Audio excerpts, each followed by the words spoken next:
Imagine this. You're 14, scrolling TikTok at midnight, chasing the next viral dance or funny clip. But behind the screen, maybe your mental health is quietly unraveling. Welcome back to Channel. Yeah. Because that's precisely what we're diving into today, the hidden cost of social media on teens' minds and bodies. And for this deep dive, we're really focusing in on the impact social media seems to be having on mental and physical well-being. Right. Specifically for teenagers here in the U.S., those aged about 13 to 17. And we're looking at the very latest info, basically 2024 onwards. And, when you think about it, the average teen is, practically glued to their phone these days, aren't they? Pretty much, yeah. Over 95% use social media. YouTube's the big one, hitting around 90%. Wow, 90%. Yeah. But TikTok and Instagram are also huge, both kind of hovering around 60%. Snapchat's up there too, maybe 55%. Okay. But what really jumps out, I think, is that nearly half of these kids, these teens, say they're online almost constantly. Almost constantly. That's a lot of time. Yeah, it is. So with you guys listening, we really want to understand what this, intense level of use might actually be doing. Yeah. What are the connections to mental and physical health? What are the risks? Exactly. While also acknowledging there might be some good sides too. We need to be fair. Absolutely. Yeah. So let's start maybe with the mental health side, the connection between heavy social media use and how teens are feeling. Okay. Well, CDC data from the last year or so, 2023, 24, and some big surveys, they really do point towards a correlation. Okay, a link. Yeah. Teens who are on social media a lot, they tend to report more feelings of sadness, hopelessness, even more suicidal thoughts compared to kids who use it less often. And it's quite a stark difference, isn't it? It's not just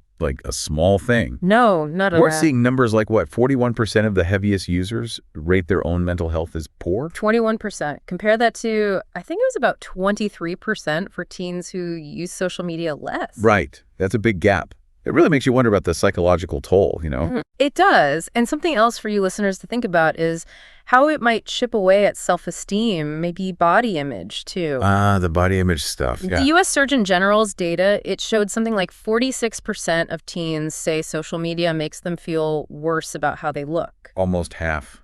Wow. Yeah, and you can kind of see why, right? You're constantly seeing these curated, maybe filtered images on Instagram. Everyone's highlight reel, yeah. Exactly. And it triggers that, social comparison, comparing yourself upwards to these often unrealistic standards. But it leaves you feeling pretty inadequate, I'd imagine. It can, yeah. Dissatisfied with how you look.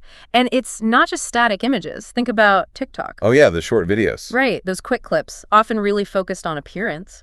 A 2024 review actually linked that kind of content to lower life satisfaction and lower self-esteem in adolescents. So it's hitting them from different angles, the static posts and the videos. It seems so. And then there's the really dark side, cyberbullying. Right. That comes up a lot.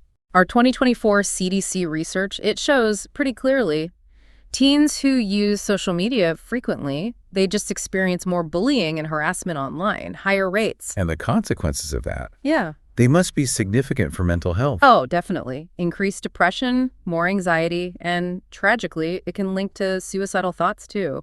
It's a very serious pathway. But hang on, we said earlier it's not all bad. We need to remember that, right? There have to be some positives in there for teens. Yes, that is such an important point. We absolutely have to keep that perspective. Social media can be a really powerful tool. Like for connecting. Exactly. Connecting with friends, peer support, finding spaces for creative expression. Okay. And for some groups like LGBTQ plus youth, finding those online support networks has actually been linked to fewer depressive symptoms. Oh, interesting. So it can be a lifeline sometimes. It really can, providing a sense of community, belonging, stuff they might struggle to find offline. That makes sense, finding your people online. Yeah. But is there a catch? Even if they find support, are they still facing other risks? Well, yeah, that's the complexity. Even those teens finding positive support can, unfortunately, face higher rates of online harassment sometimes. So it's complicated. The good and the bad can exist side by side. Precisely. It paints a very mixed picture. And while there are these clear benefits for some, major health authorities are still pretty cautious, the Surgeon General, for instance. Because the overall risks are still significant. That seems to be the concern, yeah. The advisory back in 2023 pointed out that teens spending more than, say, 3 hours a day on social media, they face roughly double the risk of depression or anxiety symptoms. Double the risk. That's That's a statistic that really makes you pause. It does, and it brings up this whole idea of problematic use, or maybe addictive use. Okay, so not just how much time, but how they're using it. Exactly. It's more than just hours logged. It's things like feeling that constant urge to check, getting anxious if you can't get online, maybe prioritizing social media over, schoolwork, real-world friends, even when it's causing obvious problems. And that can lead to other issues, right?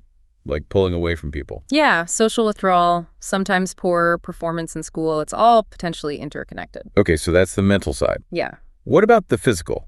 You mentioned minds and bodies. Right. Let's shift gears a bit. How might all this screen time affect physical health? Sleep is a big one.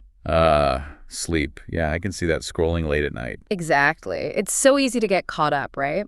But that bright light from your phone screen and the constant alerts and notifications, it can basically tell your brain, stay awake. It's not time to sleep yet.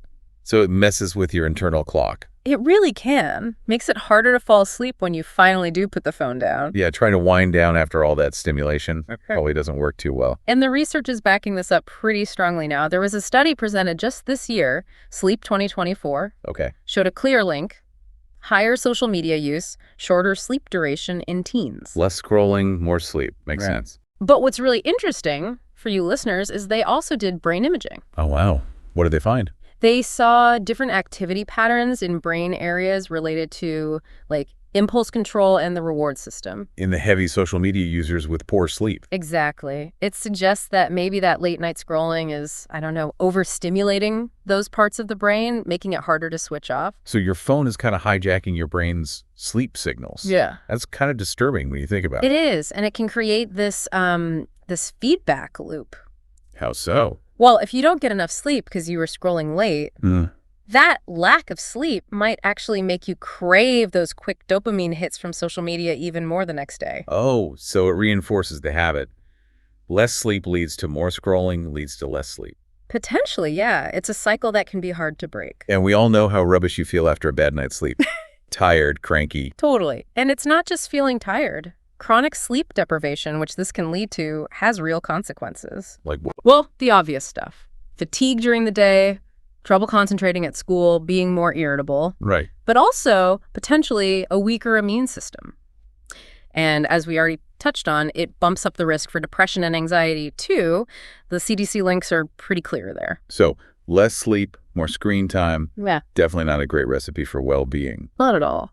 And I guess if you're spending hours staring at a screen, you're probably not moving around much either. That's the other major physical health concern we need to talk about. Sedentary behavior. Just sitting there. Pretty much. Yeah. High social media use often just displaces time that could have been spent being physically active. Makes sense. We've got data from a recent health survey, 2021 to 2023.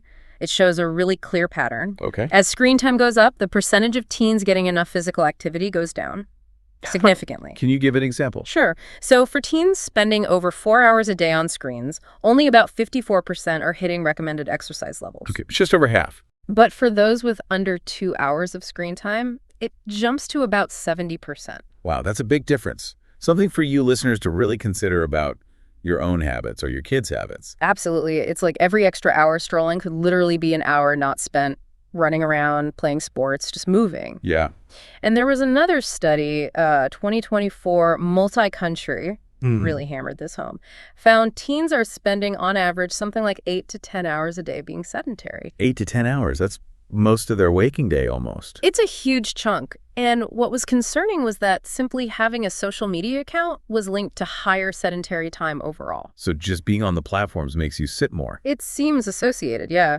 The researchers pointed out that while we focus a lot on mental health, this lack of physical activity is a very direct physical consequence. And the long-term risks of being that sedentary? Yeah. They're not trivial, are they? Especially starting young. No, absolutely not. We're talking increased risks later in life for things like obesity, type 2 diabetes, poor cardiovascular health. Heart problems. Right. And even potentially weaker muscle and bone development during those crucial teen years. And those apps are designed to keep you there, aren't they? The infinite scroll. Exactly. Features like infinite scroll make it incredibly easy to just lose track of time. You sit down for 5 minutes and suddenly an hour has passed and you haven't moved. Guilty as charged sometimes. We all are, probably. But it means teens can end up sedentary for hours without really noticing.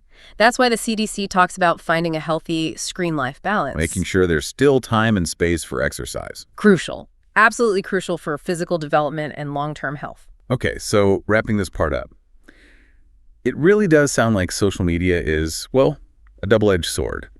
A real mix. That's a very good way to put it. It's definitely not black and white. Its impact isn't simply good or bad. We've talked about the good stuff, connecting with friends, finding support networks. Right, especially for maybe marginalized youth, like we mentioned, the LGBTQ plus teens finding community. Yeah, and opportunities for creativity, learning new things. Absolutely valid points. Those benefits are real. But we also have to weigh those against these significant risks we've spent a lot of time on. We do. The increased rates of depression, anxiety, low self-esteem. The negative impacts on body image from all that comparison. The exposure to cyberbullying, which can have severe mental health fallout. And then the physical side, messing with sleep, promoting that sedentary lifestyle. Which carries its own set of physical health risks down the road. It's a lot to consider. So for you listening, especially if you're a teen or have teens in your life, it really boils down to finding some kind of healthy balance, doesn't it? That is the million-dollar question, isn't it? How do you harness the benefits, the connection, the creativity? While safeguarding against the hazards, protecting mental and physical well-being. Exactly. It's about using these platforms intentionally, not letting them use you, if that makes sense. Totally. And it sounds like health authorities are taking this seriously now. Oh, very much so. People like the Surgeon General, the national academies, they're calling for action. Like what kind of action? Things like better content moderation by the platforms, designing features with age appropriateness in mind, much more digital literacy education in schools and for parents. Teaching kids how to navigate this world safely. Right. And of course, just more research to really understand the long-term effects. We're still learning a lot. And on a personal level, for families, what can people do right now? Well, the advice often includes things that sound simple but can be hard to implement. Setting actual time limits. Yeah, easier said than done sometimes. Definitely. Keeping phones out of the bedroom at night, that's a big one for sleep hygiene. Actively encouraging and making time for offline activities, hobbies, sports, face-to-face time with friends. Getting that balance we talked about. And maybe most importantly, just having open conversations. Parents talking with teens, not just at them, about their online lives, the good and the bad. Creating that space for dialogue. Absolutely. It really needs a combined effort. Individuals, families, schools, the tech companies themselves, to try and foster a healthier digital environment for young people. Okay. So if we had to boil it down, the big takeaway for you listeners from this deep dive is what? I think it's this. Social media offers connection, community, creativity, things that are a normal, even important part of teen life today. Right. But it undeniably presents significant risks to both mental and physical health. Risks that teens, parents, all of us need to understand, be aware of, and actively manage. It's not something to just ignore and hope for the best. Definitely not. Proactive awareness and management are key. Okay. So, with that in mind, maybe a final thought for our listeners to chew on. Yeah, perhaps this. Take a moment to reflect on your own social media habits. Or, if you're a parent or work with young people, encourage them to reflect on theirs. Okay. And just ask. What's one small change, maybe just one tiny adjustment you could make this week to foster a slightly healthier relationship with these powerful platforms? One small change. That feels doable. Definitely some food for thought there. Hopefully. And if you listening found this deep dive useful, if it sparked some thoughts, please do follow our channel, share it with others you think might benefit. Yeah, that helps us keep bringing these kinds of conversations to you. Exactly. Thanks for tuning in.